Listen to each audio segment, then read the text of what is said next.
let me thank you once again for coming. And it is with a lot of personal pride that I'm going to introduce the person who's going to introduce the next speaker. Ashneil Jeffers is a young man I have known for a few years for a number of reasons, not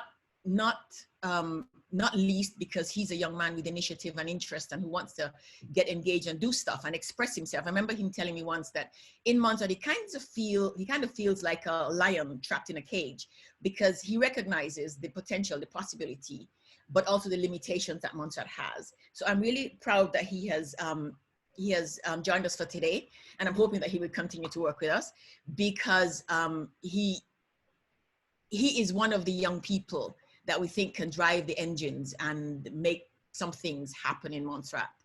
Okay, so ladies and gentlemen, Ashneil Jeffers. Ashneil, over to you.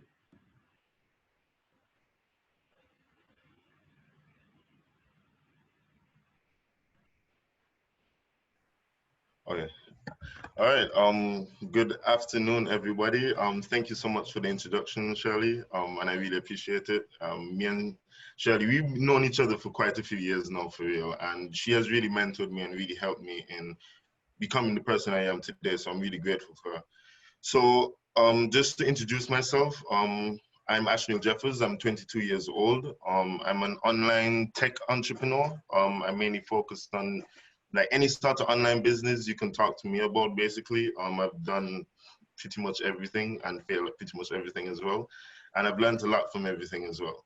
So regarding me, I've traveled to probably over 16 countries within the last about 4 years now. And 11 of those, or a bit more than 11, was to actually represent Montserrat, whether it be for things like Youth Parliament, working with Shirley, climate change things, or social issues and more stuff.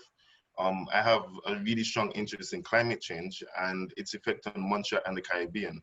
And because of my work and all the conferences I've attended and so on, I really see how much is going to affect Montserrat, especially in the next 5 to 10 years, as soon as that. And even though, like, for example, during this hurricane season, even though we didn't get hit, other countries did. For example, the Philippines, the Honduras, even Cayman Islands a little bit, and like more up north. And the thing is with that is that even though we didn't get hit this year, there's no guarantee for next year. And one of the things that I've been saying for a while now is that we're basically playing Russian roulette with the weather. And if you don't know what Russian roulette is, it's basically a Russian game where, well, not an actual game, but it's more like you have one bullet in a gun with those 6 bullets, and then you just put it to your head and you shoot it.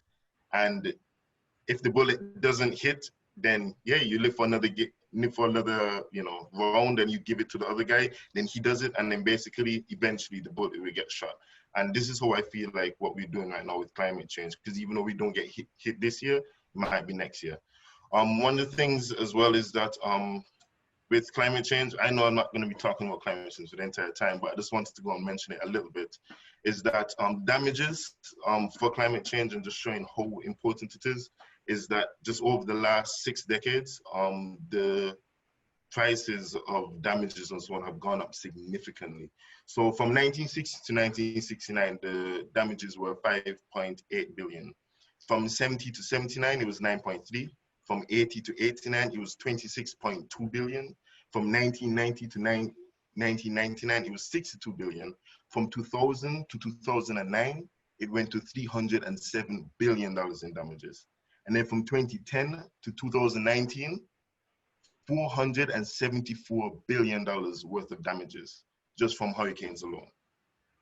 And if we can't see that, hey, something is changing, then I'm not sure what to go and say. And even in 2020, we have already, for the first year of this decade, we've already experienced $33.6 billion in damages. This hurricane season alone has broken 12 separate records for all kind of different things regarding hurricane seasons, whether it's first farming, like the first farming within 12 months' time and stuff like that.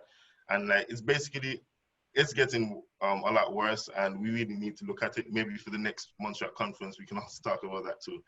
But what my presentation here is about, because I'll be doing just a little mini presentation before I introduce Mr. White, is that we'll be talking about energy. And I've known Mr. White for quite some time now. I've spoke with him on a few occasions. I've been on different panel discussions as well regarding energy. And I'm really glad that I get to introduce him for this conference, because I got to know him on a more personal level because of this. And we met up just the other day, sometime last week. We were just talking for quite a while about energy and his backstory, how significant of a role he played in Montserrat, and just like talking about the future for energy in Montserrat. So one of the things that for my presentation now, I'm just going to be talking about the past, the current status of Montserrat, and what my visions are for the future. So as well, you guys will know better than I would, but from my research and so on, that we had energy probably even before the 1960s, but it was only in town. Well, you guys is town, I didn't really know town. But that's when we first had energy. And then from 1969 to 1970, Mr. White, he was also helping during that time. The power station had moved from town to Lovers Lane. And then they were in the process of expanding the electricity island-wide. They built the power lines during the day, and then people like Mr. White and whoever else would be working at the electricity station would come down during the night and then help you guys wire it into your houses to go and get electricity. And I feel like that was pretty cool little side job and so on. And then eventually electricity after a few years was expanding to the entire island. The current status of electricity in Montserrat. Right now, we only need about 2 megawatts of power to go and power the entire of Montserrat. Maybe during St. Patrick's, December, we might need 2.5 megawatts, but really and truly, it's not a whole lot if you look on the global scale of things. We probably provide about 5 to 10% of our electricity through renewables, which is solar primarily. But one of the interesting things, one of the interesting stats that I found out from Mr. White was that we spend about $10 million EC, or $3.7 million US a year on gas, just to go and power the electricity plant. 10 million, I'm like, wow. You know, and even though we spend, well, that much in comparison to our size, we still have one of the most expensive electricity bills in the Caribbean. Not my words, but definitely something very interesting. And then on top of all of that, we still get outages, like at least once a month, maybe twice a month. I mean, I've lived in Montserrat my entire life, so I know, and then the load shedding and everything else. And I feel like for Montserrat's size, that this really shouldn't be happening. We're too small, and we have so much leverage with our size that we can easily change this around. And this is my personal vision for Montserrat's future, and I want Montserrat to be 100% geothermal powered. That's the first thing. And even though solar is cool, wind is cool, yeah, but geothermal is cooler, way cooler. And the only reason why other islands don't have geothermal is that they don't have a volcano. I mean, you can't do it without a volcano. And I feel like we're wasting a lot of, like, an invaluable, almost infinite resource just because we want to go and follow the trends. And I just don't think that's efficient. And with our island running on 100% renewable energy, let's say with the 5 megawatt plant, then we would have a plethora of different options that we can choose from. Because guess what? If we have 2 megawatts normally, right, just running power in the island, but we have a 5 megawatt plant, if we do the maths, then we have anywhere from 3 megawatts to 2.5 megawatts of basically excess energy, free energy, that we can do whatever we want with. So while it might not be enough to necessarily export the raw energy to islands like Antigua or Nevis and so on, it is enough energy to power a lot of different things. For example, when I was talking to Mr. White the other day, he was mentioning something like hydrogen. It's a bit, I won't go into the full details, but basically what we can do, we can extract hydrogen and then we can sell it. That's something that we can easily do with 2.5 megawatts of power and then having a hydrogen plant. Or we could do things like data centers, because the best thing about geothermal is that it doesn't go through any influx of up and down. We don't have to wait on the wind. We don't have to wait on the sun to come up. The thing is just running all the time at a set speed. So then we can always have power. Next thing, we can go full electric vehicles because we have too much energy. Like we have so much free energy that now we can just completely eliminate diesel, because once we eliminate diesel and once we eliminate fuels as much as possible, then we'll have a lot more money to invest into other things. Basically, energy is Montserrat's version of pure gold, because it's the one thing that we have in true abundance, yet it's worth much more than whatever effort we take to go and get it, especially because we have renewable energy.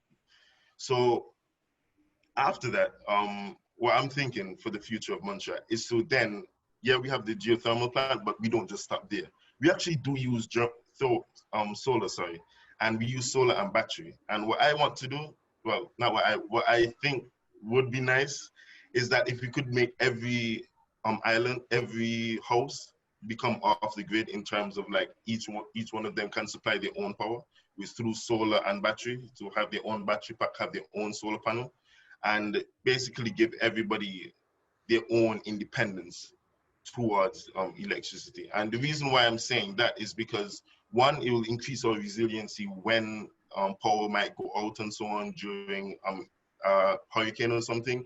Basically, only a few people would lose power, and then those people, they can just get straight back on the grid again, whether it's through the backup energy from the geothermal plant, or whether it's through a virtual power plant, which is basically, because of the fact that everybody has a battery and everybody has a solar panel, we can all kind of contribute to the larger grid. And then with that free power as well, like we can then quadruple down on our exporting options. We can then produce even more hydrogen, or do even more data centers, or do whatever the government of the time wants to go and do with that free energy. We can do more of it. With the power plants now, once the batteries are full basically across all the islands, we can just use the extra power to just, you know, do other things. So then basically it's just balance. To conclude on my little presentation, it's balancing risk and reward. And I really feel like with renewable energy that the reward is way higher than the risk. And once we know what to do with this excess power, we can be able to then turn it into a commodity, into a product, into whatever we want to. And then boom, like we'll make a lot of money from it. And I feel like that is how Montserrat can also use energy to really leverage its size to be able to then export to other islands. So yeah, that's my presentation. And now, thank you. And now I'm going to be introducing the real presenter, Mr. Peter White. So Mr. Peter White is an experienced engineer, a loving teacher, and an energy professional. Educated in the United States, he returned to Montserrat after graduation from City University of New York, and worked as an assistant engineer manager for the electricity department in the Ministry of Communications and Works. When the department was privatized and became Monelec, he remained with the government as a newly created post of electrical inspector / telecommunications officer. During that time, Mr. White was the principal of the Montserrat Secondary School. He initiated the introduction of the personal computer to staff and pupils, and was also asked to be a part of the government of Montserrat's team for exploring the development of geothermal energy, then being proposed by the British government. He was forced to leave Montserrat during the height of the volcanic crisis, and around 10 years later, he had the perfect opportunity to return to his home. He was contracted to manage the government's mandated merger of Monelec and the Montserrat Water Authority, that now we know as MUL, Montserrat Utilities Limited. He worked as the head of MUL for many years before now enjoying his accomplished life, chilling in the Caribbean, in Montserrat, the best place to be. So the breadth of Peter's background and experiences gives him an incomparable frame of reference and makes him a local specialist in the role of energy and how it can play in the sustainable development needs of Montserrat. Personally, from all conversations, I attest to that fact. Listening to Mr. White's life story was amazing and inspiring. And our conversations about energy had me excited for the sheer potential that Montserrat has. And honestly, it was an inspiration for the earlier presentation, because I didn't know anything about hydrogen, but my mind was blown. and like just all the different potentials outside of hydrogen, and like it's just a lot of potential. So the future of Montserrat is indeed bright, but we have to act fast. Not the government. I mean, the government does need to act fast, but honestly, what's more important is that we, the people, and not just the people who live here in Montserrat, but even more important than the people who live here in Montserrat is the people in the diaspora. Those people here, you guys are listening to the Zoom right now, you're going to be listening from the recording afterwards. We need your help. We really, really, really need your help. And it's not just like, oh, your support over Facebook or something. We need advice, we need partnerships, and we need monetary investments. We need that money to go and come back to Montserrat. We need things to come back to Montserrat. And we need Montserratians abroad to go and help us, because you are our greatest allies. And just like how Mr. White came back to Montserrat and contributed so significantly to Montserrat's development, I really want to see you guys coming back and doing the same, whether it's for a while, whether it's maybe you don't even have to come back and you contribute in another way, but however you can contribute, please do. And I want to thank Mr. White once again for attending this conference and for his presentation that he'll now produce. And without further ado, I'll pass over that virtual mic to him. And everyone, thank you again, and please welcome Mr. Peter White.